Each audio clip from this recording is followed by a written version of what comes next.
मेरा नाम है समेर मोहम्मद। मैं फ़लस्तीनियों के एक रिफ्यूजी कैंप में बड़ा हुआ हूँ जो लेबनान में था। अगर आपको इसका मतलब नहीं मालूम है तो बताऊँ कि 1948 में मेरा परिवार इज़राइल से वहाँ आया था और मेरे वालिद उस वक्त 9 साल के ही थे। तो वो वहाँ आए और लेबनानियों ने उन्हें टेंट दिया रहने के लिए बहुत सारे फ़लस्तीनियों के साथ, और मैं वहाँ बड़ा हुआ उस फ़लस्तीनी कैंप के अंदर। और मैं छोटे से परिवार के साथ बड़ा हो रहा था। 6 भाई थे और 6 बहन थी। तो जब हम मुसलमान थे तो मैंने अपने घर में बहुत सारी बंदूकें देखी, और बाद में मुझे पता चला कि मेरे वालिद के लीडर थे यासिर अराफात। वो 70 और 80 के दशक में कुछ जवान लड़कों को हमारे फ़लस्तीनी कैंप में से लेते ताकि वो इज़राइल से लड़ें और फिर वापस आएं। और इस वक्त भी मेरे वालिद तो तब मर गए जब मैं 12 साल का था, लेकिन इस वक्त भी मेरे 5 भाई हैं जो उनकी जगह वैसा ही काम कर रहे हैं फ़लस्तीनी कैंप में। मैं इज़राइल के साथ पूरी नफ़रत के साथ बड़ा हुआ और अमेरिका के साथ भी। मैं कुछ करना चाहता था और ऐसा मेरे साथ इसलिए था क्योंकि लोगों ने हमें सिखाया कि इज़राइलियों ने हमारी ज़मीनें ले ली हैं और इज़राइलियों को मारना होगा, मारना होगा। और मुझे ऐसा बोलने के लिए माफ़ कीजिए कि अमेरिका को भी मारना होगा, क्योंकि उन्होंने ही मदद की है हमारी ज़मीनें लेने में। और इस वक्त मैं आपको बताना चाहता हूँ कि मेरे पास कोई राष्ट्रीयता नहीं है, लेकिन मैं खुदा का शुक्र करता हूँ मैं जन्नत के नए यरूशलेम में हूँ।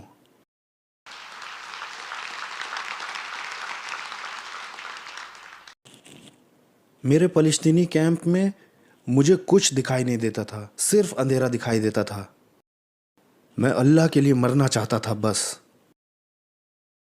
और मैं रोज मस्जिद जाता था, और अगर कोई पूछे कि आगे चल के तुम क्या करना चाहते हो तो मैं इमाम बनना चाहता था। मैं अल्लाह से मोहब्बत करता हूँ और मैं अपने मज़हब की बहुत प्यार से खिदमत करना चाहता हूँ। और मैं वहबी नाम के स्कूल में पढ़ने के लिए गया। ये अलकायदा से लिया गया था और ISIS से भी, दोनों की एक ही टीचिंग है। और मैंने इन लोगों के साथ 4 साल पढ़ाई की, और वहाँ से मेरी ज़िंदगी में बदलाव आया, एक मुसलमान से कट्टर मुसलमान में जो मोहम्मद को मानता है, कुरान को फॉलो करता है। और मैं आपको अपनी तस्वीर दिखाना चाहता हूँ जब मैं टीन एज में था अपनी। ये मेरी तस्वीर है, और मैं बस नफ़रत से भरा हुआ था, और इन लोगों के साथ तो मुझ में और नफ़रत आ जाती थी।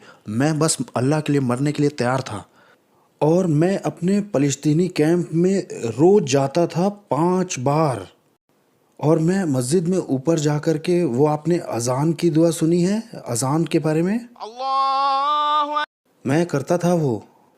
और कभी कभी तो जब मेरे इमाम वहाँ नहीं होते थे तो मैं कराता था वहाँ पर दुआ। और मुझे याद है कि जब कभी भी कुछ बुरा होता था इज़राइल में या अमेरिका में, वो 11 सितंबर जैसा या वैसा ही कुछ होता था, तो मैं और मेरे कुछ फ़लस्तीनी दोस्त कैंप के, वो जाते थे सड़कों पे नाचने के लिए। और हम लोगों को मिठाई बांटा करते थे, क्योंकि हम देखते थे न्यूज़ में कि भाई कुछ इजरायली मरे हैं, कुछ अमेरिकन्स मरे हैं। और हम बहुत खुश होते थे क्योंकि हम चाहते थे कि ये लोग मरें।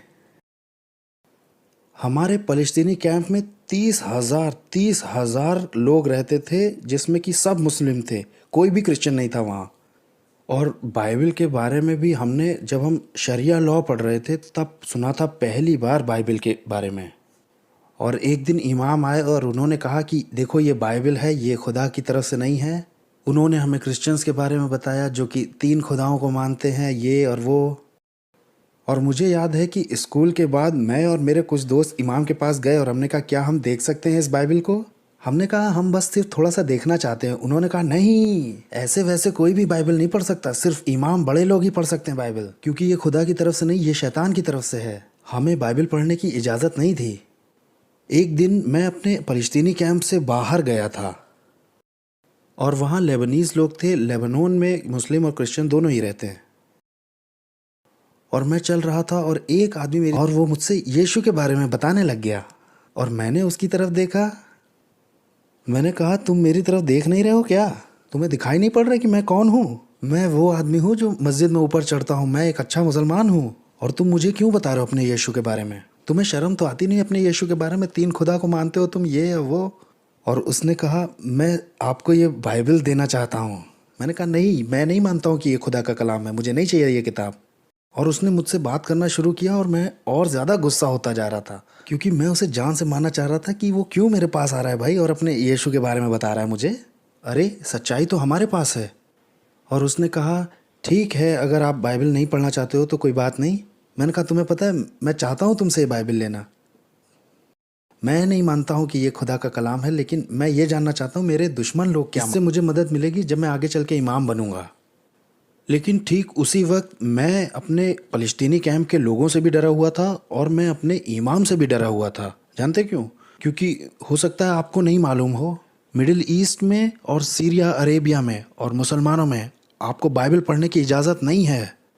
आपको इजाज़त नहीं है बाइबल ले जाने की भी। आपने सोचा कि मैं 5-7 बाइबल लेकर के जाता हूँ, आपको इजाज़त नहीं है, आप उठा के जेल में डाल दिए जाओगे।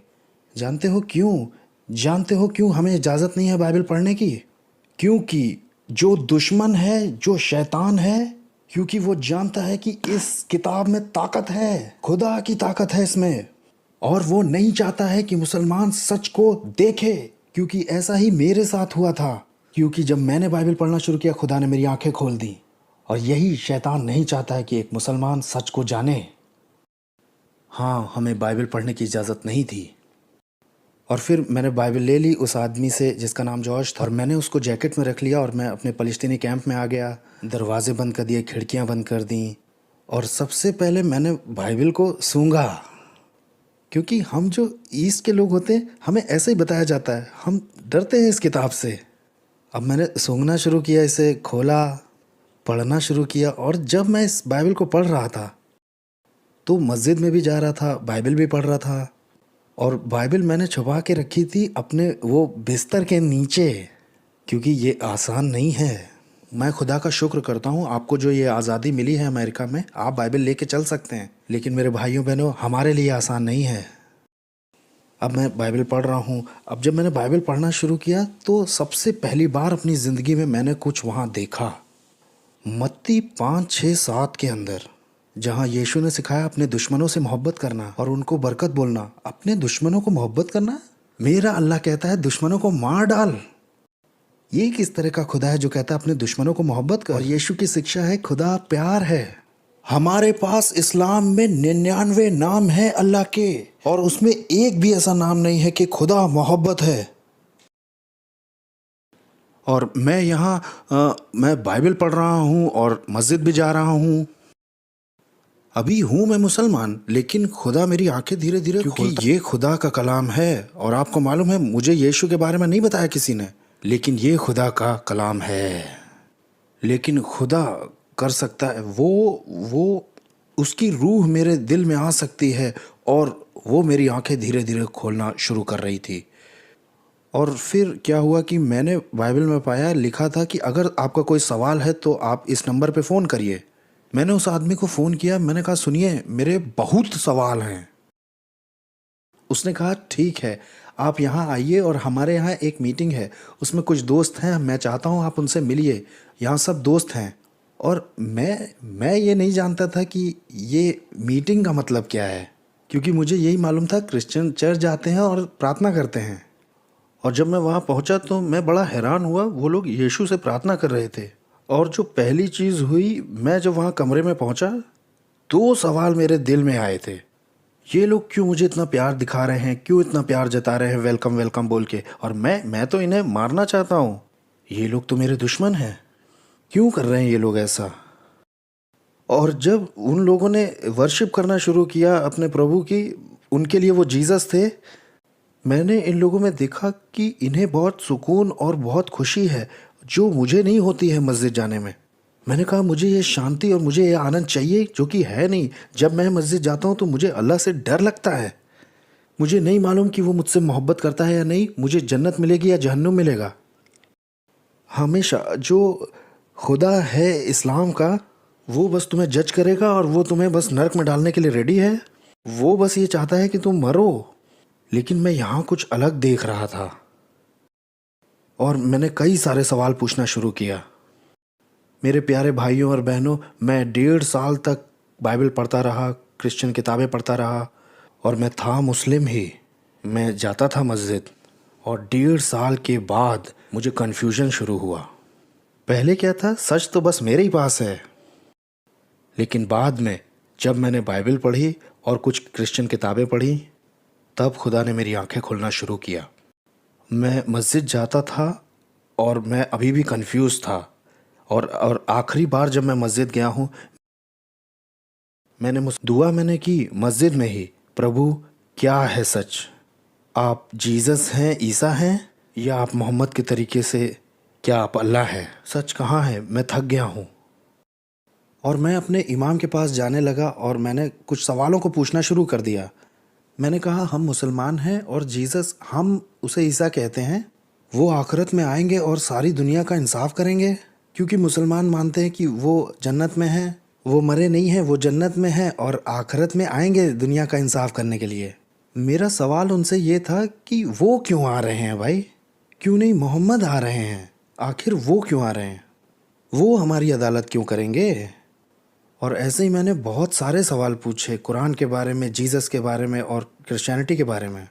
और उन्होंने मेरी तरफ देखा और कहा, सामेर, तुम मुझसे इतने सवाल क्यों पूछ रहे हो? क्या हुआ, क्या है तुमको? मैंने कहा, क्योंकि मैं बाइबल पढ़ रहा हूँ। उन्होंने कहा, बाइबल? अरे बाइबल कहाँ मिल गई तुमको? अरे, और मैंने उन्हें बताया कि मेरे साथ क्या क्या हुआ। मैंने बताया कि एक आदमी ऐसे ऐसे मिला था और उसने मुझे बाइबल दी। उन्होंने मेरी तरफ देखा और पूछा कि मेरा एक सवाल है, क्या इस आदमी ने तुमसे कहा कि तुम अगर क्रिश्चियन बन जाते हो तो मैं तुम्हें पैसा दूंगा या कार दूंगा या बीवी दूंगा या कुछ ऐसा कहा क्या? मैंने कहा नहीं। उन्होंने कहा, सचमुच? मैंने कहा हाँ। उन्होंने कहा, ओके, क्या तुमने इनके साथ चाय या कॉफ़ी कुछ पिया है क्या? मैंने कहा हाँ, बहुत बार। उन्होंने कहा, ओ, इस आदमी ने तुम्हारे कॉफ़ी और चाय में कुछ मिला दिया है क्रिश्चियन बनाने के लिए। अरे सही में इस वक्त भी मेरा जो परिवार है ना, अगर आप मेरे परिवार के किसी आदमी से मिलते हो तो वो कहेंगे, ओ, हम समीर से बहुत मोहब्बत करते हैं लेकिन किसी ने कुछ मिला के उसे दे दिया। सचमुच, क्योंकि इन लोगों को यीशु की ताकत के बारे में नहीं मालूम है। इन्हें नहीं मालूम है उसके फजल के बारे में जिसने मेरी जिंदगी बचा ली है, क्योंकि ये लोग अंधेरे में रह रहे हैं। लेकिन जब खुदा आपके पास आता है और खुदा का फजल आता है, आपके ज़िंदगी को बदल देता है और उसे कोई रोक नहीं सकता है। वो रुक नहीं पाया जो उसने मेरी ज़िंदगी में किया। उस वक्त मैंने ऐसा कहा था कि हो सकता है, क्योंकि अगर आप मुझे देखते तो मैं नहीं होना चाहता था, मैं नहीं बनना चाहता था जो मैं आज हूँ, और खुदा का फजल आ गया मेरे पास। खैर, मैंने कहा हाँ, हो सकता है। और उन्होंने मुझे फर्श पे लेटाया और एक दूसरे इमाम को भी बुला लिया और वो मेरे ऊपर कुरान पढ़ने लगे ताकि ईसाई की आत्मा चली जाए। और वो मेरे घर आए और उन्होंने सारी वो बाइबल उठाई और सारी वो क्रिश्चियन किताबें उठाई और कहा, सुनो, इन लोगों से दोबारा मिलने की ज़रूरत नहीं है, क्योंकि ये लोग तुम्हें जहन्नुम ले जाना चाहते हैं। तुम्हें तो इन लोगों को मार देना चाहिए। और मैं मस्जिद जाता रहता हूँ और मुझे अभी भी उलझन है। अब ना मैं क्रिश्चियन हूँ ना मैं मुसलमान हूँ। और 1 महीने के बाद मैं अपने दोस्त जॉर्ज से मिलने गया और मैंने बताया कि मेरे साथ क्या हुआ था। और आपको मालूम है, हर एक मुसलमान, सिर्फ मैं ही नहीं, मेरे भाइयों बहनों, हमें इस्लाम छोड़ने की इजाज़त नहीं है, क्योंकि तलवार रहती है हमारी गर्दनों पर। ये आसान नहीं है। ये जो डर की आत्मा है, तलवार, जानते हैं बहुत से मुसलमान हैं जो अब इस्लाम पे यकीन नहीं करते, लेकिन वो इसे बोलना नहीं चाहते हैं क्योंकि इस्लाम तलवार से आया। और मैं डरा हुआ था। मैंने जॉर्ज को बोला, मैंने कहा, मैं वो विश्वास नहीं कर सकता जो तुम करते हो। उसने कहा, लेकिन तुम्हें 1.5 साल हो चुका है, तुमने बाइबल पढ़ी है, अब तुम्हें फैसला लेना है कि तुम्हें मोहम्मद के पीछे चलना है या यीशु के। मैंने कहा नहीं, क्योंकि लोग मुझे जान से मार देंगे और मैं अपने ख़ानदान के साथ कैसे रहूँगा। और उस वक्त मैं उसी के साथ रहा और उसने मेरा हौसला बढ़ाया कि मैं यीशु के पीछे चलूँ। 2001 में मैंने 14 जुलाई को, जब मैं अपने दोस्त जॉर्ज के साथ था, मैंने नजात की वो दुआ की और मैंने यीशु को अपना बचाने वाला और खुदा कबूल किया।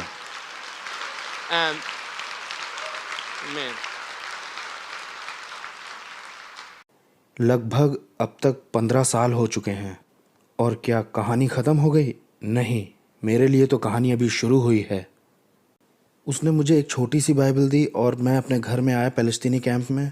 मेरा भाई मेरे पास आया, उसने कहा कि मुझे तुमसे बात करनी है समीर, तुम्हारे इमाम ने मुझसे बात की और कहा कि बाइबल मिली है उन्हें घर में। उसने कहा तुम कहाँ से आ रहे हो, और उसने मेरी बाइबल देख ली। उसने कहा कि मुझे यकीन नहीं हो रहा है, तुम वो हो जो हमें बताते थे अच्छा मुसलमान बनो और तुम मस्जिद जाते थे, और अब तुम्हारे पास बाइबल है और तुम चर्च जाते हो। क्या हुआ क्या है तुम्हें? इन लोगों ने कॉफ़ी में कुछ मिला दिया है तुम्हें क्रिश्चियन बनाने के लिए। और उस वक्त मुझे ज़रूरत थी कि कोई मुझे हौसला दिलाए कि मैं यीशु के पीछे और ज़्यादा चल सकूं। और फिर मेरी माँ आ गई और उन्होंने शुरू किया। ये आसान नहीं था, ये आसान नहीं है मेरे भाई। आप यहाँ रहते हैं और हो सकता है आपके परिवार में कोई ऐसा हो जो आप विश्वास करते हैं वो ना करता हो, लेकिन हमारे यहाँ ऐसा नहीं है। मेरे भाई ने मुझसे कहा अगर तुम मस्जिद में नहीं आते हो, सबके सामने नहीं मानते कि मैं इस्लाम में वापस आ रहा हूँ, तो मैं तुम्हें जान से मार दूंगा। और हमारे यहाँ बंदूकें थीं घर पे, और वो ऐसा कर सकता था क्योंकि वो अल्लाह के लिए खिदमत करता है। और यही तो यीशु ने भी हमें बताया है। उसने कई बार मुझे मारने की कोशिश की। बहुत कुछ हुआ है मेरे साथ, मेरे घर में, मेरी ज़िंदगी में। और मैं आपको कुछ बताना चाहता हूँ। 15 साल हो गए हैं मैं अपने ख़ानदान के साथ नहीं रहता हूँ। और उस वक्त मैं लेबनान में था, और वो मुझे घर में ही छत वाले कमरे में ले गया और उसने मुझे हथकड़ियाँ लगा दी मेरे हाथों में। मेरी माँ 10 साल पहले वो मर गई और मैं लेबनान में ही था। 2 ही घंटे का रास्ता था जहाँ से मैं रह रहा था, क्योंकि मैं अपने फ़लस्तीनी कैंप में आ नहीं सकता था, क्योंकि सारे फ़लस्ती रहते हैं, कोई सरकार नहीं है, और सारे फ़लस्ती और मुसलमान वो सब सोचते हैं कि मैं शर्म का कारण हूँ और मुझे तो मार डाला जाना चाहिए। और मैं अपनी माँ की मिट्टी देखने नहीं जा सकता था। और अब अगर मैं वहाँ जाऊँ और मैं वहाँ बच्चों को देखूँ सड़कों पर, तो मैं कह नहीं सकता कि ये मेरे भाई के बच्चे हैं क्या। मैं लेबनान में 3 बार जेल गया हूँ। मैं सड़कों पे रहा हूँ। बहुत बार क्रिश्चियन लोग यकीन नहीं करते कि मैं एक क्रिश्चियन हूँ, क्योंकि ऐसा ही पौलुस के साथ हुआ था। बरनबास आता है और उसे क्रिश्चियन लोगों से मिलवाता है और हौसला देता है, क्योंकि कभी कभी हम भी यकीन नहीं करते हैं कि खुदा ऐसे काम कर सकता है, और खुदा सचमुच ऐसा कर सकता है।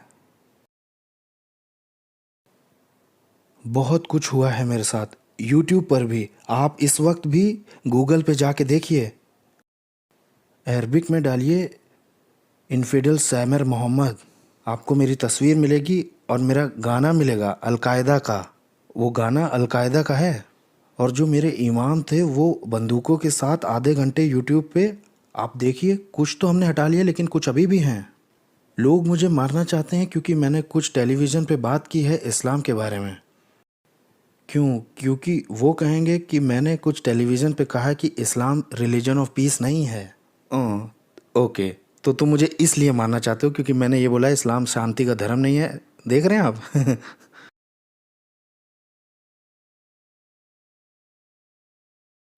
और अब मैं अमेरिका आ गया हूँ, 3 साल हो गए हैं अब यहाँ। अब मेरे पास असाइलम है। बहुत सारी चीज़ें मेरे साथ हुई हैं। और आप मुझसे पूछेंगे कि क्यों लोग तुम्हें जान से मारना चाह रहे हैं, इतनी चीज़ें तुम्हारे साथ हो रही हैं, फिर भी क्यों यीशु को पकड़ के चल रहे हो? एक ही बात है जिसकी वजह से मैं उसके साथ चल पा रहा हूँ, इसलिए नहीं कि बाइबल पढ़ी है या सच जान गया हूँ। ठीक है, मेरी मदद हुई है इससे। एक ऐसी बात है जो मुझे यीशु के पीछे चलाए रखती है, क्योंकि 15 साल मैंने उसे चख के देखा है कि ये यीशु मेरे लिए कौन है। वो कोई कहानी नहीं है, वो सचमुच में है। वो अभी भी जिंदा है और वो मेरे साथ है, और वो हमारा प्रभु और बचाने वाला है। मैं आपको कई किस्से बता सकता हूँ, एक के बाद एक के बाद एक, कैसे वो मेरे साथ रहा 15 साल। हम इबादत करते हैं सच्चे खुदा की। वो असली है। हो सकता है आप महसूस न कर पा रहे हों। मैं आपका हौसला बढ़ाना चाहता हूँ कि आप यीशु से मिलिए आज। हो सकता है आप क्रिश्चियन पैदा हुए हों, लेकिन ये काफ़ी नहीं है। हो सकता है आपने बाइबल पढ़ी हो, लेकिन ये काफ़ी नहीं है। आपको उससे मिलने की ज़रूरत है, क्योंकि वो आपकी ज़िंदगी बदल सकता है। जब मैं यीशु के पास आ गया, 4 साल तक मैं एक छोटे से आइलैंड पर जाता रहा, जिसे साइप्रस कहते हैं यूरोप में। मैं वहाँ अरबिक कॉन्फ्रेंस में बोलने के लिए गया था, और फिर ब्रेक टाइम में मैं सड़क पे टहल रहा था और मेरे पास कैमरा था, और मैं पहली बार ज़िंदगी में अपने फ़लस्तीनी कैंप से बाहर निकला था, और मैं कुछ तस्वीरें ले रहा था और मैंने कुछ बगीचे देखे, क्योंकि हमारे यहाँ हमारे कल्चर में और मैं एक घर के बाहर खड़ा था और मुझे नहीं मालूम किसका था, मुझे नहीं मालूम था कि वो किसका था, लोग कौन थे वो। मैं तो पहली बार साइप्रस आया हुआ था। मैंने वहाँ दरवाजे पे खटखटाया, अंदर से एक आदमी आया, बोला मैं आपकी क्या मदद कर सकता हूँ। और मैंने कहा क्या मैं कुछ तस्वीरें ले सकता हूँ आपके बगीचे में। और उसने कहा ठीक है, और उसने मेरी मदद भी की कुछ फ़ोटोज़ लेने में। और फिर उसने मुझसे पूछा तुम कहाँ से आए हो। मैंने कहा मैं लेबनान से आया हूँ, मैं इस कॉन्फ्रेंस में बोलने आया हूँ, अरब कॉन्फ्रेंस में। उसने कहा अरे मैं भी क्रिश्चियन हूँ, मैं अमेरिका में पास्टर हूँ, आओ मेरे परिवार से मिलो। और मैंने वहाँ उनके परिवार के साथ, उनकी पत्नी के साथ कॉफ़ी पी बैठ के। लेकिन उन्होंने कहा कि तुम तो लेबनान के हो। मैंने बताया कि नहीं, मैं फ़लस्तीनी हूँ, लेकिन मैं बढ़ा वहीं पे हूँ लेबनान में। और उसने अपनी पत्नी की तरफ देखा और मुझसे कहा कि तुम्हें मालूम है हम कौन हैं। मैंने कहा हाँ, आप अमेरिका से हैं और आप यहाँ मिशनरीज़ हैं। उन्होंने कहा हाँ, लेकिन हम यहूदी हैं और यीशुआ में यकीन करते हैं, जीसस पे। मैंने कहा क्या, मैंने यहूदियों के साथ कॉफ़ी पी ली। और क्योंकि पहली बार मैंने अपनी ज़िंदगी में यहूदियों को देखा था ऐसे। यहूदी अच्छे होते हैं भाई। और इस किस्से को सुनिए, उन्होंने मुझसे कहा कि भाई समर, आप कल आ सकते हैं, हमारी यहाँ पर कुछ मिनिस्ट्री है जिसमें कुछ जवान लोग आते हैं ट्रेनिंग के लिए, जो कि बाइबल सीखना चाह रहे हैं, और हम चाहते हैं कि आप अपनी गवाही दें उनको। मैंने कहा ठीक है। मैं तो अरब कॉन्फ्रेंस में आया था और मुझे इन लोगों के बारे में कुछ नहीं मालूम था, लेकिन खुदा का काम मुझसे अभी पूरा नहीं हुआ था वहाँ। और मैं मिलने आया इन जवान लोगों से, और एक आदमी मेरे पास आया और उसने मुझसे अरबिक भाषा में बात करना शुरू कर दिया। मैंने कहा तुम्हें अरबी कहाँ से आती है, और मेरा हाथ उसके हाथ में ही था। ओह, तुम्हें अरबी कहाँ से आई। उसने कहा ओह, मेरे देश में बहुत सारे अरब लोग आते हैं। मैंने कहा अरे वाह, तुम कहाँ से हो। उसने कहा मैं इज़राइल से हूँ। मैंने कहा क्या, इज़राइल। मैंने हाथ छू लिया है।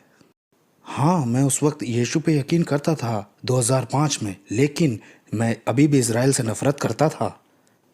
लेकिन क्योंकि खुदा का काम पूरा नहीं हुआ था। क्योंकि जब खुदा आपको बदलना चाहता है तो वो पूरा का पूरा बदलता है। और क्योंकि उस वक्त मैं लेबनान में रहता था, और अगर आपको इसका मतलब नहीं मालूम है, लेबनान में हमारा उनसे कोई कनेक्शन नहीं है, हम दुश्मन हैं। अगर गवर्नमेंट को पता चल गया कि मैं इजरायली से मिला हूँ वहाँ यूरोप में, तो मैं जेल जाऊँगा, क्योंकि हमें इजाज़त नहीं है इजरायलियों से बात करने की। और पास्टर मेरी तरफ चलते हुए आया, उन्होंने कहा ब्रदर समीर, हमको थोड़ा माफ़ करिएगा, क्योंकि मैं थोड़ा नर्वस हो गया था। उन्होंने मुझसे कहा brother Sameer, I am sorry, क्योंकि हमने आपको बताया नहीं कि यहाँ 6 जवान लोग हैं इज़राइल से, और यहाँ हम सारे विश्वासी यहूदी हैं, यीशु पे यकीन करते हैं। मैंने कहा क्या, मैं तो यहाँ अरब कॉन्फ्रेंस में आया था, मुझे क्या ज़रूरत थी अपने दुश्मनों से ये गवाही शेयर करने की। और मैंने अपनी गवाही शेयर की, और मैंने उन्हें बताया कि अगर मैं 5 साल पहले यहाँ आता तो मैं यहाँ बम लगा देता, यहाँ आपके यहाँ भी लगा देता, आप ज़्यादा खुश मत होइए, सचमुच में। और जब मैंने अपनी टेस्टिमनी दे दी वहाँ पे, 5 जवान इजरायली स्टेज पर वहाँ मेरे, और मुझसे कहा भाई सामेर, इज़राइल देश के नाम में प्लीज़ हमें माफ़ी दे दीजिए, हम बहुत दुखी हैं आपके और आपके परिवार के साथ जो हुआ उसके लिए, और अब इज़राइल देश के नाम में हमारी मदद कीजिए कि हम आपके पैर धो सकें। और मैं देख रहा था, जब वो लोग लेके आ रहे थे पानी वगैरह, मैं यकीन ही नहीं कर पाया कि ये मेरे दुश्मन जिन्हें मैं मारना चाहता हूँ इजरायली, और ये लोग मेरे पैर धोना चाह रहे हैं। अब मैं आपको तस्वीर दिखाना चाहता हूँ वो और जब ये जवान लोग आए और तो मैंने रोना शुरू कर दिया।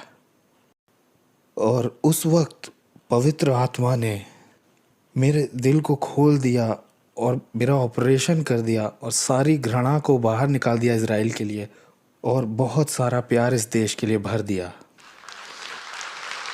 कौन कर सकता है ऐसा?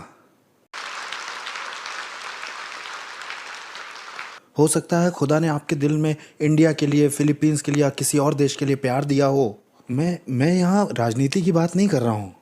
फ़लस्तीनी होने पर, मुसलमान भी होने से पहले खुदा ने मुझे मोहब्बत दी है इज़राइल के लिए, और मैं ये कहने में घमंड करता हूँ। मैं राजनीति की बात नहीं कर रहा हूँ। मैं इज़राइल से प्यार करता हूँ, मैं यहूदियों से प्यार करता हूँ, मैं उन्हें मसीह के बारे में बताना चाहता हूँ। कौन कर सकता है ऐसा? मोहम्मद? कोई दूसरा मजहब? या यहूदी लोग? सिर्फ यीशु ही कर सकता है। और अब मिडिल ईस्ट में 70 साल हो चुके हैं जिसमें अरबी और यहूदी लड़ रहे हैं ज़मीन के लिए, और अमेरिका और दूसरे देश उनकी मदद भी करना चाहते हैं। हम क्या करें? अब 70 साल हो चुके हैं और कुछ भी नहीं हुआ। आपको मालूम है इसका हल क्या है? हल मुझे मालूम है। हल मुझे मिल गया है। जब अरब और यहूदी यीशुआ के पास आएंगे, जीसस के पास आएंगे, तो वहां होगी शांति और वहां होगा शालोम। यीशु के बिना शांति नहीं हो सकती, बिना यीशु के शांति नहीं हो सकती। यही है जो खुदा ने हमें बताया है क्रूस पर, जहां अन्य जाति और यहूदी मिलते हैं वहीं शांति होती है, क्योंकि वो हमारी शांति है। वो है हमारा खुदावंद और बचाने वाला। ये काम यीशु का है जो वो अभी भी कर रहा है। हो सकता है कि आप इसे महसूस ना करते हो, लेकिन मैं आपको कुछ बताना चाहता हूँ कि प्रेरितों के काम अभी ख़त्म नहीं हुए हैं, क्योंकि खुदा आज, कल और हमेशा वो अभी भी चमत्कार करता है। आप मिडिल ईस्ट में और क्या होते हुए देख रहे हैं? क्या देखते हैं आप CNN में और फॉक्स न्यूज़ में? आप देखते हैं ISIS वो लोगों को मारता है इस्लाम के नाम पे, और बहुत कुछ होता है। यही देखते हैं आप। हाँ, लेकिन मैं आपको कुछ बताना चाहता हूँ। मैं खुदा का शुक्र करता हूँ जो वो कर रहा है मिडिल ईस्ट में ISIS के साथ। जानते हैं क्यों? क्योंकि आखिरी बार बहुत से मुसलमानों ने कहा आईसिस लोगों को मार रहा है और आईसिस मोहम्मद को और कुरान को फॉलो करता है, और ये है मेरा मजहब। अगर ये मेरा मजहब है तो मुझे अब मुसलमान नहीं होना, और ये हमारे लिए सही समय है कि हम जाएं और उनसे सुसमाचार को बांटें। और मैं आपको कुछ बताना चाहता हूँ, मैं झूठ नहीं बोल रहा हूँ और ना मैं मीडिया में या कहीं आना चाहता हूँ। अब हजारों हजारों मुसलमान यीशुआ के पास आ रहे हैं। खुदा बहुत अद्भुत काम कर रहा है मिडिल ईस्ट में। हो सकता है आप यहाँ रिवाइवल को महसूस ना कर पा रहे हों, लेकिन रिवाइवल मिडिल ईस्ट में शुरू हो चुका है। हजारों मुसलमान आए हैं यीशु के पास मेरे भाइयों और बहनों, और आपको मालूम है ये उनके लिए भी आसान नहीं है।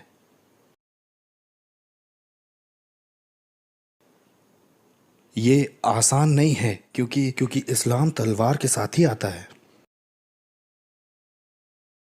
अब मैं आपको कुछ तस्वीरें दिखाना चाहता हूँ। मेरा दिल अभी भी मिडिल ईस्ट में ही लगा है। 3 महीने पहले मैं टर्की में था, इराक और सीरिया के बॉर्डर के पास, और मैं आपको कुछ तस्वीर दिखाना चाहता हूँ। ये आपके ही भाई बहन हैं इराक के, और ये लोग इराक में रहते हैं आईसिस की वजह से। इन लोगों से कहा गया है अगर तुम मुस्लिम नहीं बनोगे तो हम तुम्हें मार देंगे, और या तो तुम ये देश छोड़ दो। ये लोग नए क्रिश्चियन हैं इराक से। हम उनकी मदद करते हैं, उनके लिए खाने के लिए भी बनाते हैं बारबेक्यू में। यहाँ लगभग 150 परिवार हैं। दूसरी तस्वीर लगाइए।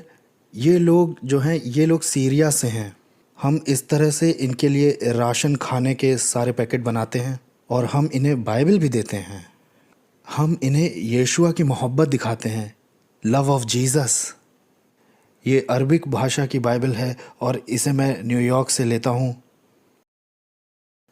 और ये भी आपका एक भाई है, ये कुर्दिश से है, सीरिया में। और ये कुछ परिवार के लोग हैं, और ये सब विश्वासी हैं यीशुआ के। और ये मीटिंग है जहाँ हम घर पे करते हैं। और ये आसान नहीं है बिल्कुल, क्योंकि अगर टर्की की पुलिस ने हमें देख लिया तो मैं और ये लोग हम सब मिल कर के पकड़ के जेल में डाले जाएंगे और फिर हमें जेल में भी प्रचार का मौका मिलेगा। और ये वो जगह है जहाँ बॉर्डर है, जब लोग यूरोप जाने लगते हैं वहाँ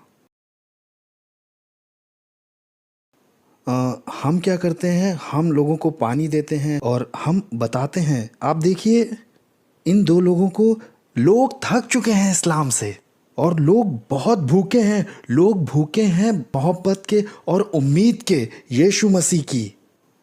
आप देख रहे हैं ये न्यूयॉर्क नहीं है, ये टर्की है। लोग खुले हुए हैं सुसमाचार के लिए। बहुत जल्दी से मैं आपको एक कहानी सुनाना चाहता हूँ। जब हम लोगों को खाना देते हैं तो एक आदमी आया मेरे पास, उसने पूछा, क्योंकि थोड़ा खतरा होता है, और एक आदमी आया, उसने मुझसे कहा कहाँ से आया खाना, कौन हो तुम? और मैंने कहा कि मैं अमेरिका से हूँ और ये क्रिश्चियन लोगों ने भेजा है वहाँ से आप लोगों की मदद करने के लिए। उसने कहा तुम्हें पता है मैं कौन हूँ? मैं मुसलमान हूँ और तुम मुझे गले लगा रहे हो? मैंने कहा हाँ। उसने कहा क्यों क्यों तुम हमारी मदद कर रहे हो? सीरिया, अरेबिया और कतर के लोग, इनके पास बहुत पैसा है लेकिन ये हमें खाना नहीं दे रहे हैं, और तुम अमेरिका से आए और क्रिश्चियन हो और तुम लोग हमारी मदद कर रहे हो, और हम कहते हैं कि तुम काफिर लोग हो और तुम्हें मार डालना चाहिए, तुम हमारी मदद क्यों कर रहे हो? और मैंने कहा मैं बताना चाहता हूँ कि क्यों, और मैंने यीशु की किताब खोल दी कि कैसे यीशु ने कहा अपने दुश्मनों से प्यार करो और उन्हें ब्लेस करो। और उसने कहा मुझे ये किताब चाहिए, क्या मैं ले सकता हूँ एक? और खुदा ने उसका दिल खोल दिया सुसमाचार के लिए। You see, आप इस बच्चे को देख रहे हैं, ये मेरी तरफ बड़ी उम्मीद से देख रहा है। मेरे भाइयों बहनों, खुदा आज ये कर रहा है मिडिल ईस्ट में। और आप सोचते हैं ये इस तरह से रहते हैं रिफ्यूजी वहाँ पर, और अगर खुदा की इच्छा होगी तो मैं फरवरी के आखिर में जाऊँगा वहाँ। मैं अभी भी ट्रैवल का इंतज़ार कर रहा हूँ और मैं वहाँ जा रहा हूँ सिखाने के लिए एक स्कूल में, क्योंकि अभी वहाँ सबसे बड़ी ज़रूरत यीशु के प्रचार करने की नहीं है, सबसे बड़ी ज़रूरत वहाँ है चेले बनाने की।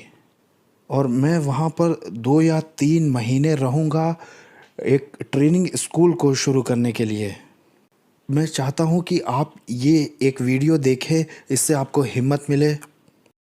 और इस वीडियो में आपके ही भाई बहन हैं, वो जो इतने दुख और सताव के साथ सीरिया में आए हैं बपतिस्मा लेने के लिए।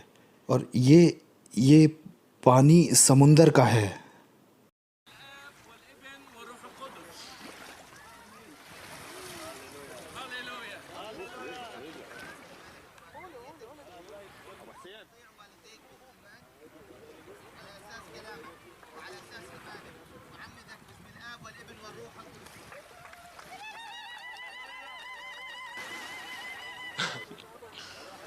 you see how God's doing?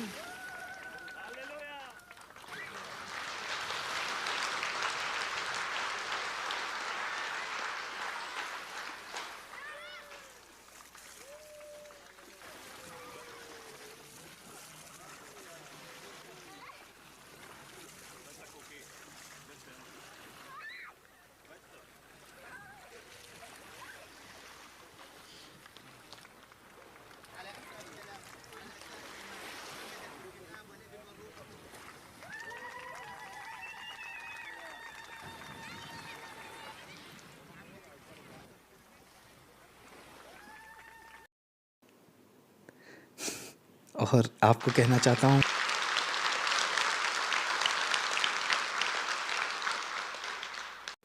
और ये रोज़ ही हो रहा है, लोग जीसस के पास आ रहे हैं। हो सकता है आप यहाँ अमेरिका में रिवाइवल ना महसूस कर रहे हों, लेकिन हमारा खुदा सो नहीं रहा है।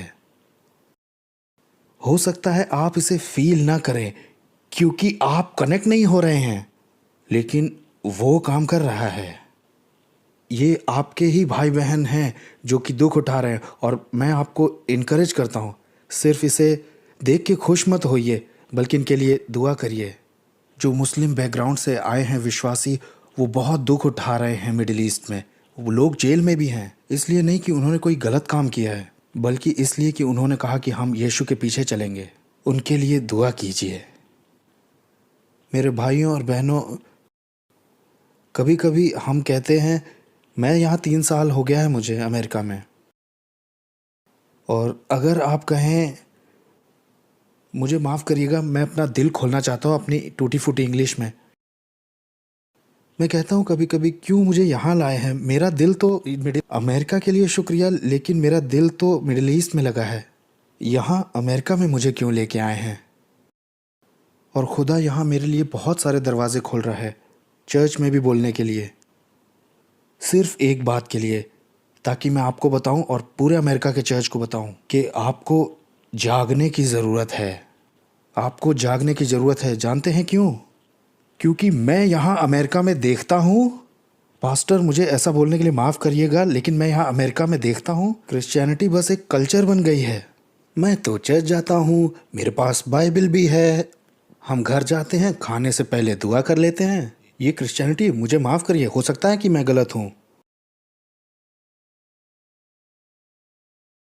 लेकिन ये वो नहीं है जो हमें यीशु के लिए मजबूत होना चाहिए, हमें यीशु के लिए बोल्ड होना चाहिए। What? You know what?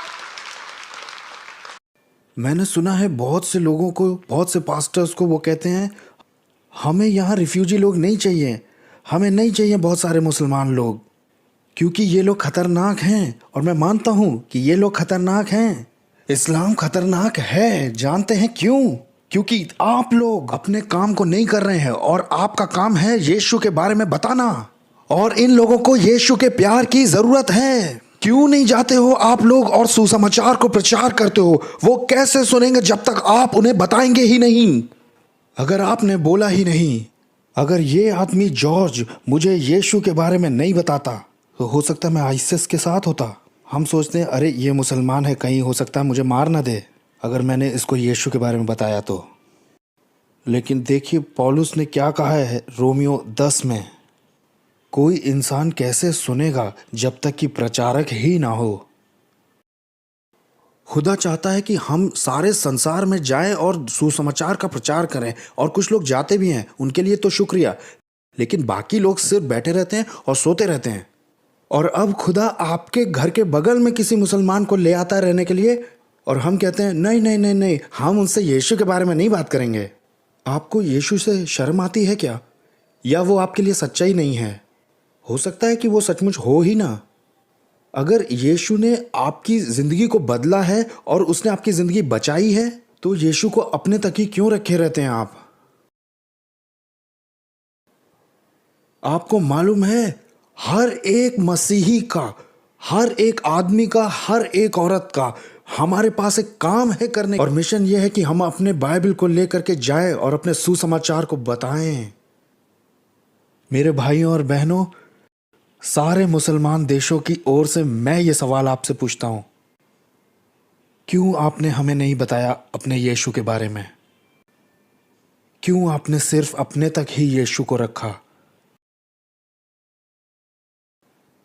आज मैं दुआ करता हूं, आज की शाम कुछ लोग खड़े हों यीशु के लिए। ओह, लेकिन ये तो हमें मार भी सकते हैं।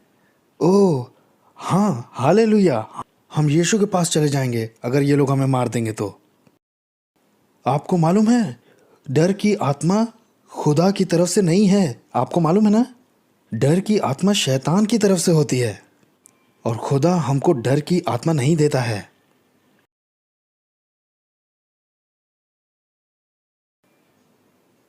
हमारे पास दावा करने के लिए कुछ है, यीशु ही प्रभु है। और अब यहाँ अमेरिका में कि राजनेता लोग आपस में बात करते रहते हैं रिफ्यूजी के बारे में, इस्लाम के बारे में, क्या ओबामा मुसलमान है, ये और वो। मैं राजनीति में नहीं पढ़ना चाहता हूँ, मैं बस इतना कहना चाहता हूँ कि इंतज़ार मत करिए कि कोई नेता अमेरिका को बदलेगा। उनके लिए इंतज़ार ना करिए। आप और मैं, हम जहाँ जितने भी मसीही लोग हैं, हमें अमेरिका को जीतने की ज़रूरत है यीशु के लिए। हमें जाना चाहिए, बताना चाहिए और प्रार्थना करनी चाहिए अमेरिका के लिए। डोनाल्ड ट्रंप के लिए इंतज़ार मत करिए, ओबामा के लिए इंतज़ार मत करिए, अपने काम को करिए।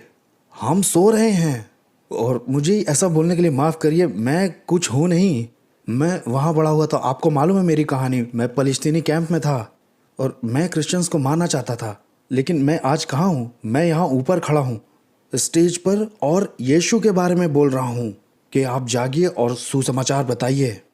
आपने चाहा था कि कोई फ़लस्तीनी आए यहाँ पर और आपको हिलाए आकर के। ये परमेश्वर की वाणी है मेरे भाइयों बहनों।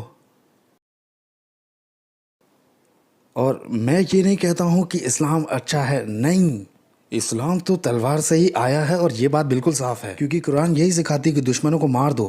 कुरान में ये लिखा हुआ है कि अपने दुश्मनों को मार दो। सही में आपके पास एक किताब है कुरान नाम की, जो मुसलमानों को सिखाती है, ये कुरान में लिखा हुआ है। वो सिखाती मुसलमानों को दुश्मनों को मारो। और कौन है इस्लाम का दुश्मन? हर वो आदमी जो मोहम्मद में यकीन नहीं करता और इस्लाम पे ईमान नहीं लाता।